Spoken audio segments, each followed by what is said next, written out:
남북정이 TV.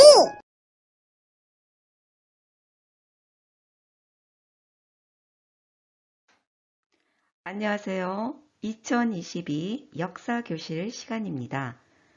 오늘은 세계사 속의 한국 역사 7강 제국의 형성과 발전에서 진한제국 편입니다. 세계적인 문명 발상지에서는 도시국가들이 발전하고 제국이 형성되는 것을 알 수 있었지요. 최초의 제국인 페르시아 제국과 최대 제국이었던 로마 제국을 살펴보았는데요. 오늘은 동아시아 문화의 기틀을 마련한 진한 제국에 대해서 살펴보겠습니다. 우선 연표를 보시면 기원전 8세기 770년 중국은 춘추 시대가 돌입하지요. 이 시기는 그리스의 폴리스가 성립되는 시기와 비슷합니다. 그리고 기원전 5세기 403년 중국은 춘추 시대에 이어 전국 시대로 돌입합니다. 기원전 3세기인 221년에 진나라가 춘추 전국으로 분열되었던 중국을 통일하지요. 그러나 곧 기원전 207년에 진은 멸망하고 맙니다. 초나라 항우를 물리친 유방은 기원전 202년 한나라를 건국하고 한고조가 되지요. 그러나 한제국은 기원 후 8년 왕망이 난을 일으켜 신나라를 건국하게 됩니다. 이 신나라는 얼마 못 가서 그러니까 기원 후 25년에 유수에 의해서 진압이 되고 유수는 한나라를 다시 세우게 됩니다. 그리고 3세기인 220년에 조조의 아들 조비는 후한의 왕위를 찬탈하고 위나라를 건국하지요. 이렇게 됨으로써 한나라는 220년에 멸망하고 맙니다. 한나라는 유방이 건국한 기원전 202년부터 왕망이 신을 건국한 8년까지를 전한이라고 하고 유수가 다시 건국한 25년부터 조비에게 왕위를 뺏긴 220년까지를 후한이라고 합니다. 먼저 지도를 통해서 진과 한의 최대 영역을 살펴볼까요? 이 지역은 진나라의 최대 영역이고요. 이 지역은 한나라의 최대 영역이지요. 한나라는 무제 때 전성기를 이루고 서역에서부터 우리의 고조선까지 영토를 확장한 것을 볼 수 있습니다.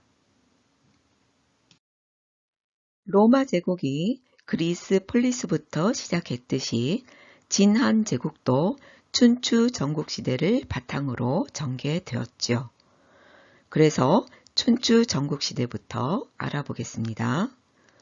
기원전 8세기 초에 주나라는 중국 북서부 산간 지역에 살던 융적의 공격을 피해서 수도를 동쪽으로 옮기면서 왕실의 권위가 약해지자 강력한 군사력을 가진 제후들이 서로 독립하여 경쟁하는 춘추 전국시대가 시작됩니다. 춘추 시대의 오패는 제나라 환공, 진나라 문공, 초나라 장왕, 오나라 함녀, 월나라 구천이지요. 지도를 통해서 춘추 오패를 살펴보지요. 제나라 황공, 진나라 문공, 이때 진나라는 진시황의 진나라가 아닙니다. 진시황의 진나라는 이 지역입니다. 그리고 초나라 장왕, 오나라 함녀, 월나라 구천입니다. 춘추시대 말기부터 주왕실은 정치적으로 완전히 그 역할을 상실하게 되어 진나라를 삼분하여 중앙에 위, 조, 한과 동방의 제, 남방의 초, 서방의 진, 북방의 연으로 나뉘면서 전국시대로 돌입하게 됩니다. 이 전국시대 7대 제후들은 왕이라 칭하며 춘추시대보다 더 격렬한 견병 전쟁을 전개하는 야국강식의 시대로 바뀌었죠. 우리는 이들을 전국시대 칠웅이라고 합니다. 지도를 통해서 전국 칠웅도 살펴보겠습니다. 춘추 5패 중 하나였던 진이 위, 조, 한으로 삼분되고 동방의 제, 남방의 초, 서방의 진, 이 진이 진시황의 진나라이죠. 그리고 북방의 연입니다. 그리고 이 시기 한반도는 고조선이 있고 북쪽으로는 흉노가 계속 침입을 하고 있었고 서쪽으로는 월지, 강, 저가 있었습니다. 춘추 전국시대인 기원전 8세기부터 기원전 3세기에는 전쟁이 계속 이어지면서 사회가 혼란해지자 제후들은 부국강병을 위해서 인재를 우대하였습니다. 그 결과 여러 사상가가 등장하여 다양한 학파를 만들었는데 이를 제자백가라 하였죠. 제자란 여러 학자란 뜻이고 백가란 수많은 학파를 의미합니다. 이 제자백가는 이후 중국의 학문과 사상의 골격이 되었고 정치와 문화에도 영향을 주었죠. 수많은 제자백가 중에서 가장 영향력이 있었던 사상을 알아보겠는데요. 먼저 공자, 맹자의 유가 사상입니다. 공자와 맹자는 인과 예를 실천하는 도덕 정치를 강조하는 유가 사상을 발전시켰죠. 유가 사상은 이후 중국을 비롯한 동아시아 여러 왕조의 통치 이념으로 자리 잡았습니다. 사진 왼쪽은 공자의 모습이고요. 오른쪽 사진은 맹자의 모습입니다. 다음은 노자, 장자의 도가 사상입니다. 인간의 현실적 타락과 무지의 근거를 찾아 그것을 척결해내고 자연의 실상을 깨달은 참 지혜를 통하여 무위의 삶을 추구하는 사상으로 보통 무위 자연 사상이라고도 하지요.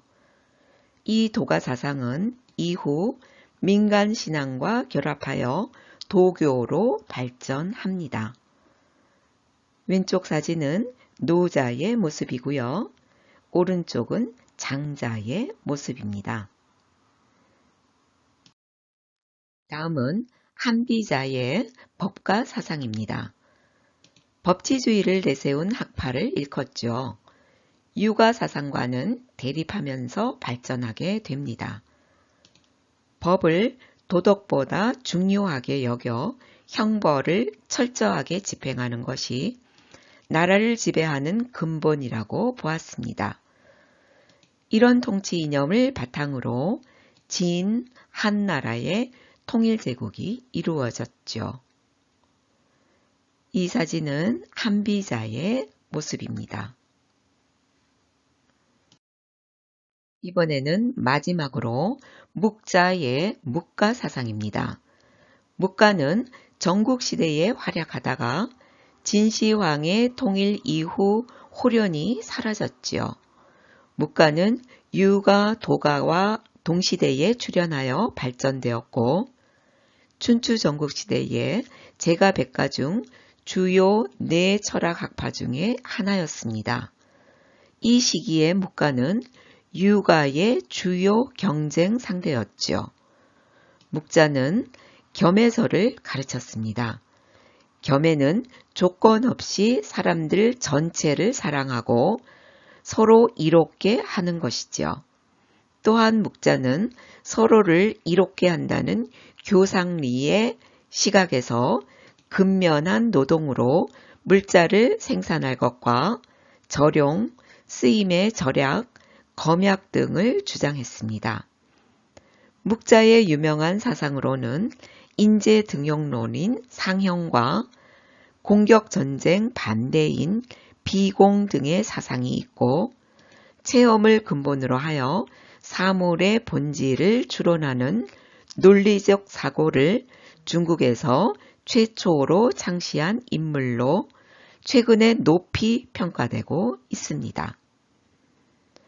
사진의 모습은 묵자의 모습입니다. 드디어 진나라가 최초로 중국을 통일합니다. 기원전 221년 전국 칠홍 중 하나였던 진의 시황제는 법가사상에 따라서 제도를 정비한 뒤 분열되었던 중국을 통일하였습니다.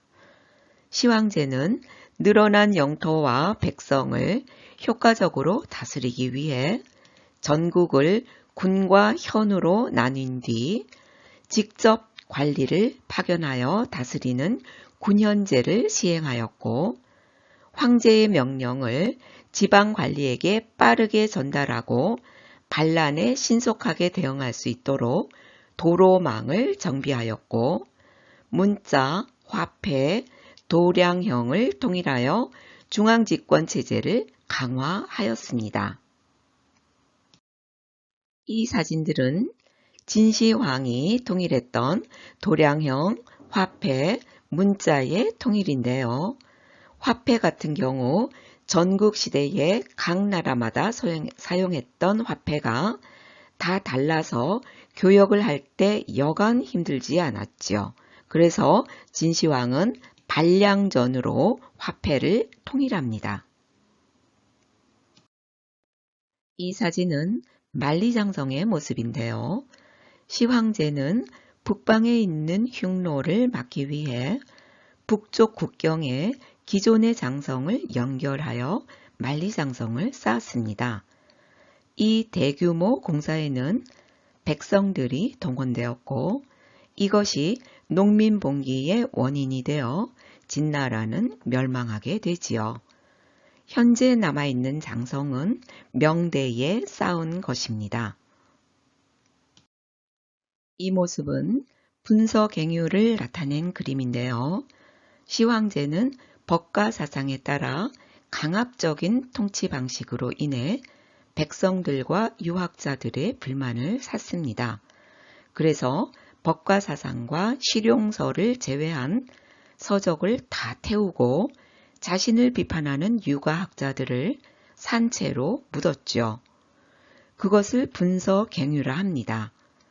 시황제가 죽자 진승 오강의 난을 비롯한 농민과 제후의 반란이 계속 일어나 결국 진은 중국을 통일한 지 16년 만인 기원전 207년에 멸망하고 말지요.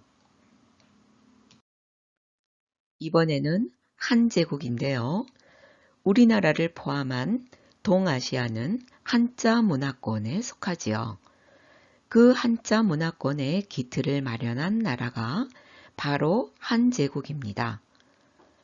기원전 202년 진이 멸망한 후 유방은 초나라의 항우를 물리치고 한을 세우고 중국을 다시 통일하였습니다.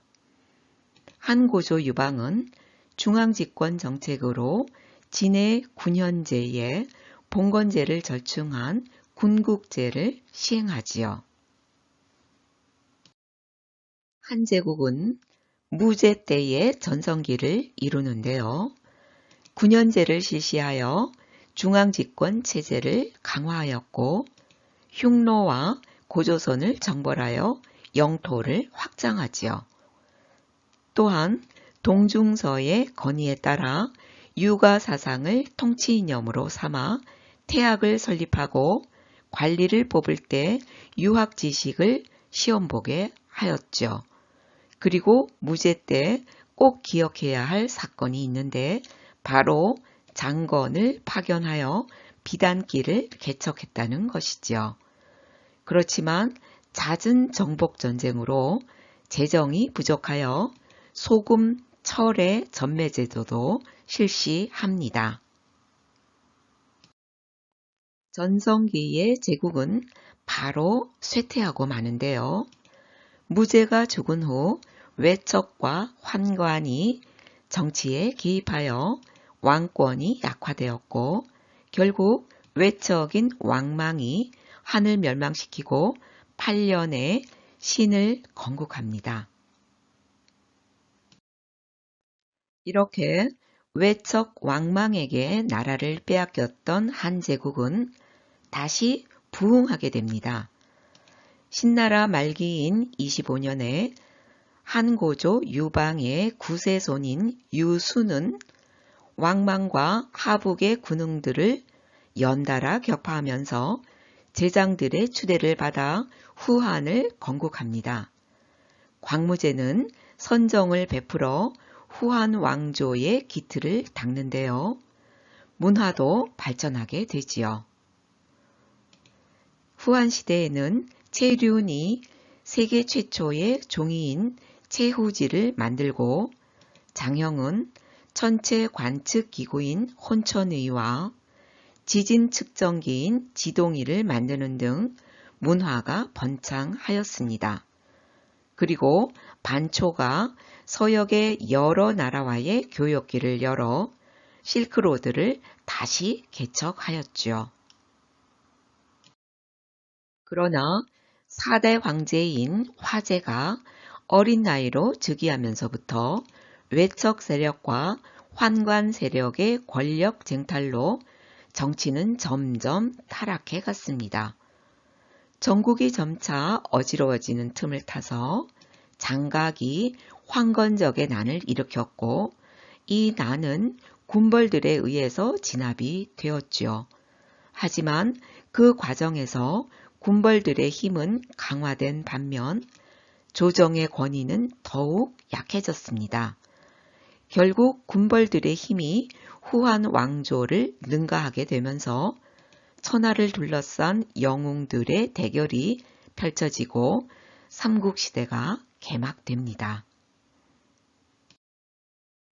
양주의 군벌이었던 동탁이 낙양에 입성하여 소제를 폐위시키고 헌제를 추대함으로써 본격적인 군웅 활거 시대가 개막됩니다. 조조는 헌제를 보위하는 데 성공하고 숙적 원소와의 대결에서 승리하며 화북과 화중의 일부를 차지하지요. 이후 조조의 아들인 위문제 조비에게 헌제가 제위를 넘겨주면서 후한 왕조는 멸망합니다. 그 해가 220년이니까 한 왕조는 기원전 202년부터 220년까지 400여 년 유지되었던 왕조이지요. 한고조와 한무제의 모습입니다. 이 지도는 장건이 개척한 비단길입니다. 기원전 139년 한무제는 흉노족들을 정벌하기 위해 장건을 대월지에 파견합니다. 장안에서 출발해서 대월지까지 가는 여정에 흉노에 잡혀 어려움을 겪으면서 13년 만에 서역을 다녀왔죠.